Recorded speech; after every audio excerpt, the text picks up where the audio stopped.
damage. And I feel like if you have the opportunity to retrieve something and prevent that from happening, and also minimizing the potential for any crop damage, that it should be done.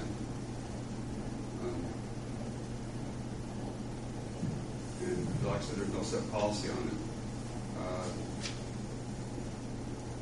Actually, the airport board has no way of setting any policy on it anyway. It's between Skydive and the property owners.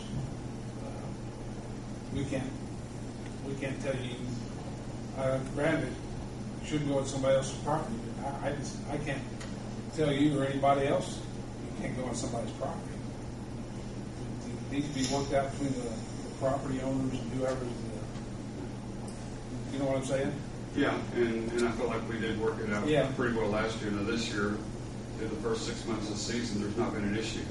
Whereas last year it was fairly commonplace. This year there's been no issue up until 2 weeks ago when I wasn't here. So I would hope that had been more of the topic as opposed to the one time we did have a problem.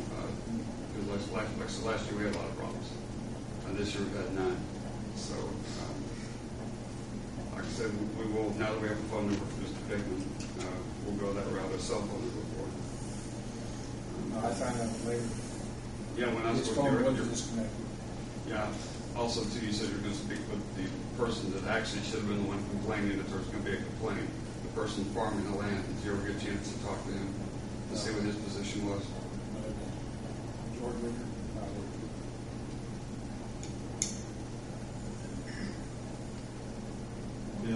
I'm not an attorney, but from what I understand, Indiana law is if you're on somebody's property without their permission, you are trespassing.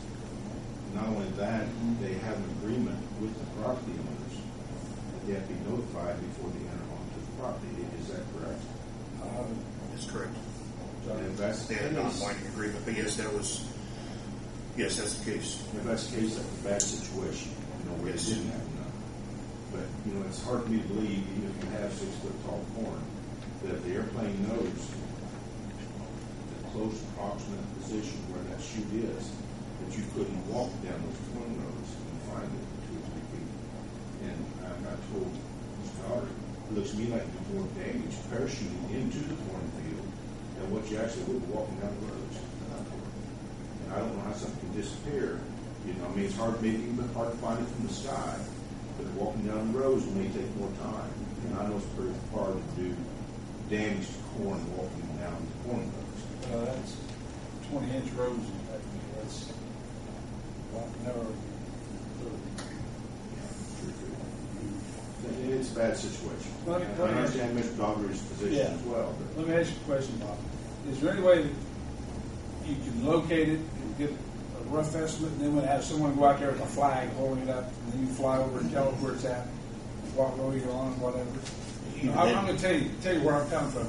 We have at home got shatter cane out of corn. That's the only way we've ever been able to do it.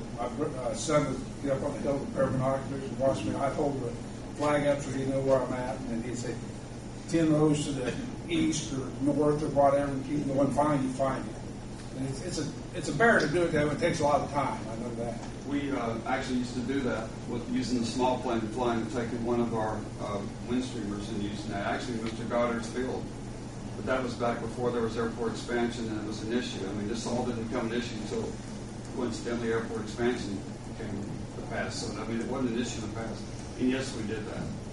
But, like I said, this corn being fully matured, 8 foot tall, like I said, it's pitch black inside there, unless you literally stumble over it. And Mr. Digman will agree with me on that. He tried, and when he couldn't find him, then he would give us permission to go ahead and jump in and get him. And this is in beans, not corn. Yeah. We couldn't even find him in beans. So now with the crop that we have this year, it's as tall as the ceiling. You're just not going to, once it falls through, that's it. So we could fly the small airplane and hunt for him, but then we're going to get the complaints for flying low over there.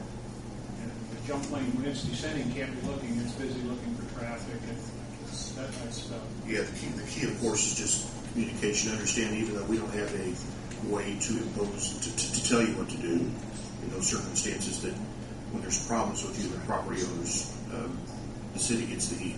You know, they lean on the mayor talks to us, and the communication's the key. And maybe we didn't anticipate, you know, what if we couldn't get hold on the telephone? We didn't anticipate that. Because I think we had 3 phone numbers on there. I think we had their home number, his cell number, Mary's cell number, his wife and Mary's cell number. If I'm not mistaken, on that agreement, I'm just trying to recall. They've had their home phone disconnected. Yeah. We had a home phone number written on the mast. We've got an overlay with the The phone agreement, number. yeah, as I recall, the agreement we put together or helped negotiate had all 3 phone numbers on there, the 2 cell numbers and the home number. So, but the key is to communicate because they're very. Everyone knows they're very sensitive about people getting on their property without permission. It's what, like I say, it's always a different issue. If you land, you know, you can't help where you accidentally land. That's not near as big of an issue as if you go onto property intentionally. So, and they're very sensitive to that. So anything you can do to reduce the complaints that are brought before the city would be greatly appreciated by us, and I'm sure the mayor. Okay. I would like to commend Scott for the record they have had this year. To do something better, just get lucky one of the little Next is resolution for a hangar Waiting list. waivers. This is, we didn't discuss it last meeting, but 2 meetings ago, so it would have been the June meeting. And Jim brought up a good point at that time. We pretty much agreed on the procedures for the waiting list, except that there wasn't any provision to make exceptions. As you recall, there would be the exception of perhaps there would be an aircraft mechanic want a hangar, and therefore he didn't fit the qualifications for owning an aircraft. So I did put in here simply number 6, exceptions to the above required approval of the majority of the board. So where we had listed these conditions that we want for someone to be able to rent a hangar in the waiting list procedures, it allows us to make those exceptions. And Jim had brought that up, and I thought that was a pretty reasonable point.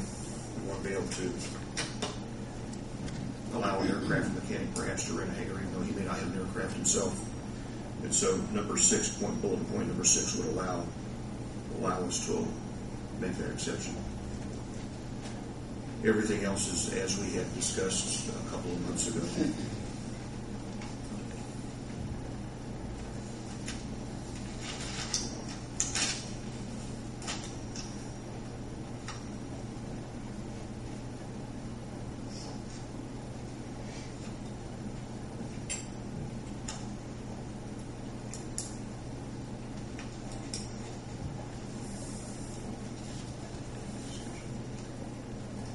Any discussion?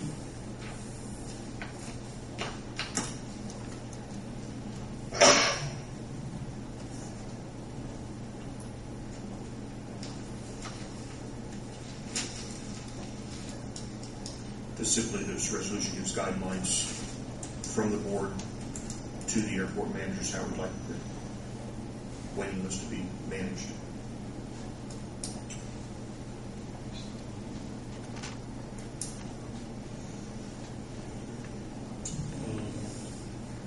I guess I would move that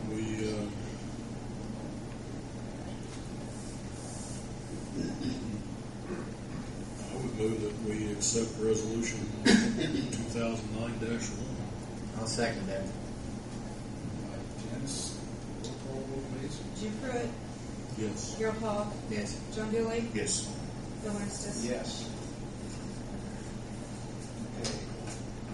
Under new business, there's a CIP meeting up at Lake Swan in Plymouth, Indiana on October the 15th. CIP is a capital improvement.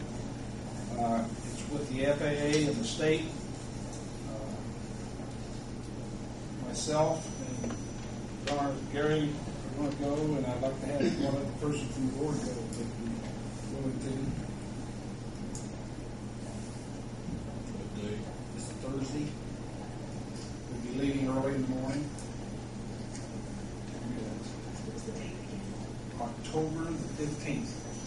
Our meeting with the FAA and the state is at 1:30, but our engineering firm would like to meet with us about 10 o'clock in the morning to go over a few things, make sure we're all understanding what the meeting will be about.